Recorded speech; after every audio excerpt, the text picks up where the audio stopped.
Hi, I'm Dr. Paul. Welcome back to Online Chiropractic Marketing, and specifically what we're talking about is personal injury attorney marketing. In this segment, we're specifically focusing on what's called psychographic barriers. And we talked about psychographics as being the lifestyles, attitudes, and belief of a particular target market. And in this particular case, we're talking about personal injury attorneys. And remember, in the big picture, we're creating our list. Who are we going to target? Remember, we're not just going to target everybody. We want to try to make this list as sweet, so to speak, as possible, so it's more receptive to the message. Because remember, if you have a bad list, if you have bad demographics, bad psychographics with personal injury attorneys, and you have bad psychographic barriers, then it dampens your message significantly. And remember, your list is the most important aspect of any marketing program. Is your list. What is the possibility, susceptibility, the likelihood, and the probability of them purchasing or using your product or service? Okay, so that list is very, very important. And what are the factors that we're looking at to make this personal injury attorney list? We talked about demographics, psychographics, geographics, and psychographic barriers. So those are the specific factors that we're going to put together to create this list. So when we look at psychographic barriers, well, what are psychographic barriers? Well, remember, psychographics are the perception of lifestyles, attitudes, and beliefs. Well, psychographic barriers, and these are subconscious. They're typically not in the forefront of somebody's mind. Psychographic barriers will prevent somebody or inhibit somebody from doing something. And a lot of times, they don't know it's happening or even know why. They're not, like I said, this is a subconscious process. It's a feeling, okay? But it's very real. You need to, when you're doing your marketing, you really have to pay attention to psychographic barriers, okay? And let me just give you some examples. And first, why is it real? Well, the reason it's real is right here. Psychographic barriers are based on fear and insecurity. And if you remember some of the motivating factors, and you look at Maslow's hierarchy of laws, the primary needs are the physiological needs. The secondary needs, right after primary, are security-based needs. Well, security is based on fear. So fear has to do with a secondary need. It's very high after oxygen and shelter and food. So fear is a very high secondary need right after physiological needs. So psychographic barriers are dealing with subconscious fears and inhibitions. That's what we're talking about. So let's go ahead and give you some examples. Now remember, we're talking about creating a personal injury attorney marketing list, and we're looking at some possible psychographic barriers that these attorneys may have, okay? Because remember, we're trying to create a very good open list who's going to be more likely, probable, and willing to accept our message, okay? And it all starts with a list. The list is the absolute most important aspect of any marketing, because it doesn't matter if you have a great message and they just don't believe in that message. It doesn't matter, okay? So when we talk about psych, and I'm going to give you some analogies of how this works, but here's some examples of psychographic barriers. One is large interstates, like a 4 or 6 lane interstate, 8 lane interstate, that a lot of times people don't like to cross over. It actually creates a psychological barrier, so to speak, okay? An interstate. County lines, if you're in one county and there's another county line here, those are perceived as separate, different, and distinct. So you got to be aware of county lines. And if the city is large enough, the perception of city line. And we're going to give you some examples of this. Large waterways, whether it's a river or a large lake, those are psychographic barriers. People just won't tend to. As a matter of fact, you'll commonly see these factors as dividing areas of cities, counties, and definitely states, okay? Not just water, but rail. People do not just normally and comfortably, consciously go over particular railroad tracks, and again, it depends on the size, and there's a lot of other factors. But you're going to see, we'll see here in just a second as an example. Large spaces, large empty vacuous spaces like a cemetery or a golf area, those are psychographic barriers.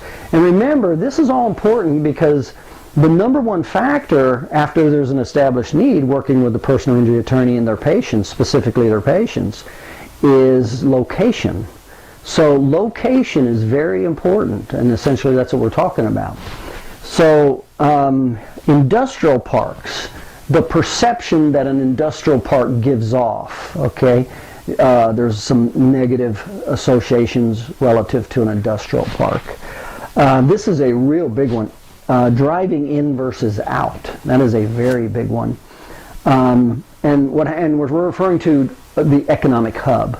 And what happens is people drive into an economic hub, like if this is the major city.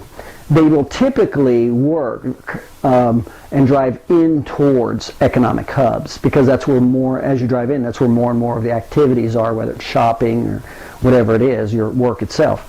And what happens is you get more familiar. You get familiar going in this direction. Well, you don't go out in the other direction. And I kind of think of that relative to where you may live. And this is really, remember, economic hubs is the epicenter, essentially. And what happens is people are less likely to drive out subconsciously, and that has to do with unfamiliarity. So they will drive in more than drive out. And remember, personal injury attorneys are human beings. We're talking about human emotions, and that's what marketing is. It's all about human emotions and feelings, okay?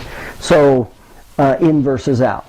So let me share with you some examples relative to an office. Now, these apply to every target market. They definitely apply to chiropractic patients, but we're specifically referring to psychographic barriers relative to creating our list of personal injury attorneys. And don't make an assumption just because he's in an area that he's not going to have any problems referring you patients. And again, this is not a conscious process. So you have to be very aware of the psychology, the subtle psychology that may exist relative to your location, relative to the personal injury attorney, okay? So here's an example. I had an office. One office was, it was located in a what would you call a bedroom community, so it was outside the suburb, and the major economic hub was north. Well, 1 mile west of me was a railroad track, and just on the other side of the, well, first there was an interstate, a major interstate, and then just on the other side of that interstate was a railroad track, okay? And you could even see, when you looked at the map, how the growth pattern just died west of that railroad track and that interstate for the most part, okay? And you could, and these are called psychographic barriers. And north of me, just 2 miles, a mile to 2 miles, was another interstate going east and west. So I had an interstate just west of me about a mile or two, and then north of me about a mile or two of this particular office. And then we had the other county, that's this county here. Now, the county above that interstate was a separate county. This was a separate county that this office was in. And then right over on this side was another separate county. Now, just below that office, 9 miles was a little rural city. And those people essentially worked in the economic hub. So they lived out in the kind of the rural country city area, and they would jump on the interstate and shoot in somewhere in the large economic hub. Okay, now here's what's important about this is when we did marketing, if we did any marketing that went west of that interstate or north of the interstate going north, we couldn't draw them in, even though it was only 2 miles in that direction. Now, we'd get a strong referral, and remember, trust would bring somebody further than if it's a cold call and there's no trust. But I'm not talking about referrals. So marketing would not draw, the exact same marketing, though, that was done south, that included the area south, and that city 9 miles away down here, 9 miles. We would routinely get business from, so it was almost like a teardrop from the point of the office down, okay? And that was because of psychographic barriers and subconscious thought processes that create fears and inhibitions, and they're very real. So the people in the South, this little city here, they had no problems coming up to the office or to the office for marketing because it was familiar with them. They did it all the time. Now the people north never, hardly ever came south. There was no reason for them to come south. Everything they did was further north, not south. So their familiarity, remember, we're talking about the second highest need in life, security. So their familiarity, security was north. So not only was it unfamiliar, uncomfortable, and maybe this has happened with you before, the first time you drove a road, like going away to get to a destination, maybe it seemed longer. But when you came back the same route, it was now familiar and it didn't seem near as long. And so these are psychographic subconscious belief systems, okay? So the southern patients would have no problems coming up. These people had several psychographic barriers to overcome. Number one, in versus out, the law of familiarity as it relates to security, number one. Number two, this major interstate was another barrier to go under, over, etc. And then the third one was I was in a different county. And they would say things like this: I'm only 2 miles away. And I would say, this office is in this location. It's only 2 miles. And they'd say, oh, you're way out there? And they routinely drove that distance into work, 3 or 4 times that distance routinely. See, these are very real processes, so you have to be aware, because you're not going to change them. You don't change people's lifestyles, attitudes, and beliefs and fears and inhibitions. Small businesses don't have the time or the money to try to change a belief system. The best thing you can do is just be totally aware of them and go into the vicinity where there's not a lot of fear and inhibition, and there's a higher possibility of doing business with them, and you're not dealing with subconscious fears. By the way, as an example with the personal injury attorneys, it was much, much harder to get a personal injury attorney here coming in to come out, okay, to do business this way. It was very easy for these attorneys down here. Number one, I was in the same county.